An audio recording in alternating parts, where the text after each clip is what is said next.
Attention, le contenu de cette vidéo peut heurter la sensibilité des plus jeunes. Vous êtes prévenus. N'ayez pas peur de laisser un pouce bleu, d'activer les notifications et de vous abonner si ce n'est pas déjà fait. Expérience traumatisante. J'ai recherché une jeune fille disparue dans les bois. C'est le genre d'affaire qui ne vous quitte pas. Peu importe le nombre d'années qui passent, certaines choses s'estompent avec le temps. Pas celle-là. Elle s'est simplement enfoncée plus profondément, comme quelque chose d'enfoui qui ne cesse jamais tout à fait de bouger sous la surface. Elle s'appelait Mary Silverton. Elle avait 22 ans. Elle était étudiante à l'université. Elle n'avait aucun antécédent de maladie mentale, aucune raison de s'enfuir, aucun ennemi. C'est le genre de personne que l'on qualifie de normale, ce qui d'une certaine manière rend sa disparition encore plus difficile à accepter et comprendre. Elle était partie faire une randonnée seule. C'était en tout cas la version officielle. La forêt où elle avait disparu n'était pas dangereuse. Pas vraiment. Des sentiers balisés, des gardes forestiers de temps à autre, des familles qui s'y promenaient le week-end. Il arrivait bien sûr que des gens s'y perdent, mais on les retrouvait généralement au bout d'un jour ou deux. Ils étaient transis de froid, affamés, embarrassés, mais vivants. Ce n'était pas le cas de Marie. La première chose que nous avons trouvée d'elle, c'était une botte. Une seule. Elle a été découverte environ 3 semaines après le signalement de sa disparition, à moitié enfouie dans un sol humide, près d'un des sentiers les moins fréquentés. À première vue, on aurait dit qu'elle avait simplement été laissée là. Mais quand l'un des bénévoles l'a ramassée, il a hurlé. Son pied gauche était toujours à l'intérieur de la botte, nettement sectionné. Pas de déchirure, aucun signe d'intervention animale, juste coupé au-dessus de la cheville, comme si cela avait été fait avec soin, délibérément. Après ça, les recherches ont changé. Je faisais partie de l'équipe de recherche élargie qui est arrivée après la découverte initiale. À ce moment-là, l'ambiance avait changé. Il ne s'agissait plus de retrouver une randonneuse perdue. Il s'agissait de retrouver ce qu'il restait d'elle. C'est Nathan Crooks, garde forestier chevronné, qui nous guidait. Tout le monde m'avait dit du bien de lui avant que je le rencontre. On disait qu'il connaissait ses bois mieux que quiconque, qu'il n'avait jamais perdu personne auparavant. Et après l'avoir rencontré, j'ai compris pourquoi les gens lui faisaient confiance. Il dégageait un calme et une assurance tels que rien dans la forêt ne semblait pouvoir le surprendre. À l'époque, cela m'avait rassuré. Avec le recul, c'est différent. Cela faisait déjà 2 mois que le pied avait été retrouvé lorsque je me suis joint à l'équipe.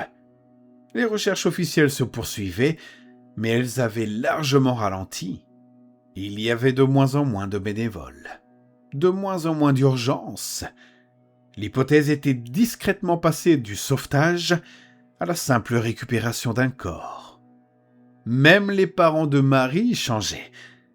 Je me souviens d'un après-midi, alors que nous nous regroupions près du départ du sentier. Je les ai entendus parler. Ils pensaient que personne d'autre n'écoutait. Sa mère n'arrêtait pas de demander s'il devait continuer. S'il restait quelque chose à trouver. Son père n'a pas répondu tout de suite. Quand il l'a fait, sa voix était monocorde. Je ne pense pas qu'elle soit encore là-bas. À l'époque, j'ai cru qu'il voulait tout simplement dire qu'elle était morte. Aujourd'hui, je n'en suis plus si sûr. Le même jour, le temps a tourné. Une pluie battante s'est rapidement abattue, détrempant les sentiers, rendant la poursuite des recherches dangereuses. Nathan a décidé d'arrêter plus tôt que prévu. Alors que tout le monde rangeait ses affaires, il s'est approché de moi et m'a demandé si je voulais passer chez lui pour prendre un verre. J'ai accepté. Cela n'avait rien d'étrange. Au cours des 2 derniers mois, nous avions appris à bien nous connaître. Quand on passe des heures à marcher dans des bois silencieux avec quelqu'un, on finit par parler, de tout et de rien. Ça comble le vide. Sa maison était modeste, un seul étage, calme, niché juste à la lisière de la ville, assez près de la forêt pour qu'on puisse encore sentir l'odeur des arbres quand le vent tournait. Nous avons bu pendant des heures. Au début, c'était la conversation habituelle, des anecdotes sur des recherches passées, des gens qui s'étaient perdus et avaient été retrouvés, des banalités pour passer le temps. Mais à mesure que la nuit avançait et que les vers s'enchaînaient, quelque chose en lui a commencé à changer. Il est devenu de plus en plus silencieux, puis plus grave. Finalement, il a commencé à parler du parc naturel. Il m'a dit qu'il y travaillait depuis plus de 20 ans. Il m'a dit qu'il avait vu tout ce qui était possible de voir. Des randonneurs perdus, des grimpeurs blessés, et même de temps à autre, des adolescents en fugue qui tentaient de disparaître pendant plusieurs jours. Mais je les ai toujours retrouvés, a-t-il dit. Il fixait son verre quand il a dit ça. Tous, sans exception, vivants. Il y avait quelque chose dans la façon dont il avait insisté sur le mot « vivant » qui m'a mis très mal à l'aise. Il a poursuivi en m'expliquant. Les gens se perdent, les sentiers ont l'air différents la nuit. La panique s'installe, mais ils sont toujours là quelque part. Et si tu connais suffisamment bien les bois, tu les ramènes. C'est le boulot, a-t-il dit. Tu les ramènes. Puis il m'a regardé. Et je ne l'ai pas ramené. Sa voix s'est brisée quand il a dit cela.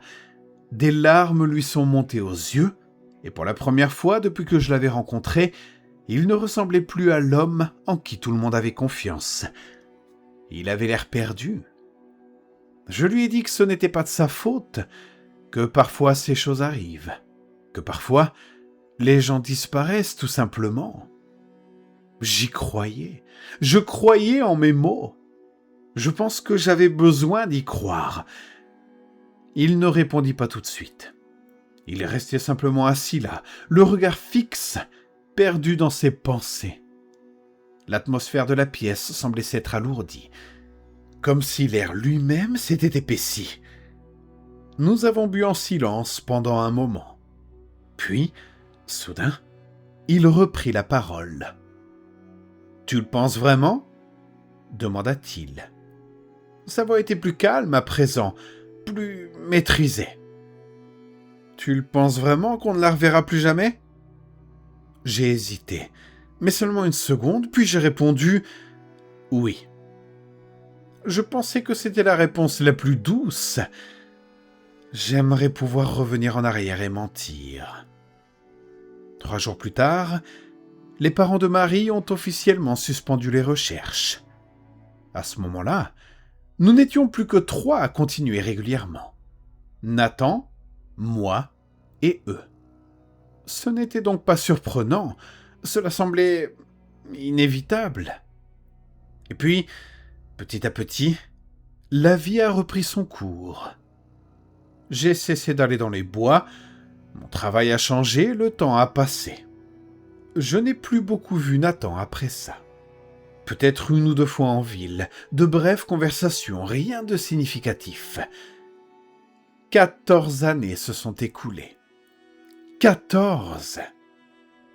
C'est assez longtemps pour que cette affaire ne soit plus qu'un souvenir que l'on évoquait qu'à de rares occasions, non? Assez longtemps pour que Mary Silverton ressemble davantage à un personnage de roman qu'à une personne réelle. Vous ne trouvez pas? Puis, un jour au travail, on m'a confié une mission de contrôle social. Le nom a immédiatement attiré mon attention. Nathan Crooks, 58 ans. Personne ne l'avait vu depuis plus d'1 semaine. Je me souviens avoir ressenti quelque chose d'étrange en me rendant chez lui. Ce n'était pas juste de la peur, c'était juste un sentiment de malaise. Sa maison n'avait pas changé d'un iota. Je me suis approché de la porte et j'ai frappé doucement. Pas de réponse. J'ai frappé à nouveau, un peu plus fort cette fois, et j'ai appelé son nom. Toujours rien. J'ai tourné la poignée et elle n'était pas verrouillée. C'était inhabituel. J'ai frappé une dernière fois avant d'ouvrir la porte et je ne sais pas pourquoi j'ai hésité. Par instinct, sans doute. Ce même sentiment de malaise, ce frisson qui me nouait l'estomac. Dès que j'ai franchi le seuil, l'odeur m'a envahi. Ce n'était pas une odeur forte, ce n'était pas une odeur de décomposition, c'était juste une odeur de renfermé. Puis je l'ai vu. Nathan gisait face contre terre sur le sol de la cuisine. Il était mort depuis plusieurs jours. Plus tard, ils ont dit que c'était une attaque, une mort naturelle, aucun signe de lutte. Rien n'indiquait quoi que ce soit d'inhabituel. C'était tout à fait ordinaire, sauf que, pendant que j'étais à l'intérieur, en attendant l'ambulance, j'ai entendu quelque chose.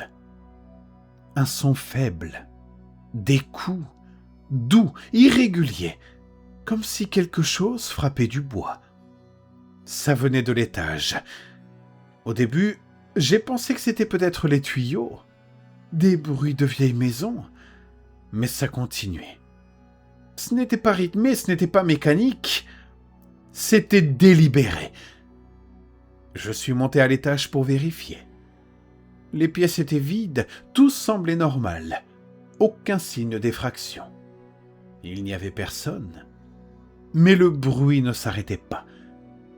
J'ai cherché pendant plusieurs minutes, essayant de localiser d'où il provenait. Les murs, les placards, les fenêtres, rien. Finalement, l'ambulance est arrivée et j'en suis resté là. Je n'avais jamais remarqué la trappe du grenier. Enfin, pas à ce moment-là. C'est plusieurs semaines plus tard qu'ils l'ont trouvée. Mary Silverton, dans le grenier de la maison de Nathan Crooks. Elle avait 36 ans. Elle avait été en vie tout ce temps. En vie, jusqu'à quelques jours avant sa mort. Ils ont dit qu'elle était morte de faim. Sa bouche avait été bâillonnée. Elle est morte avec le bâillon dedans. Et son pied gauche était toujours introuvable.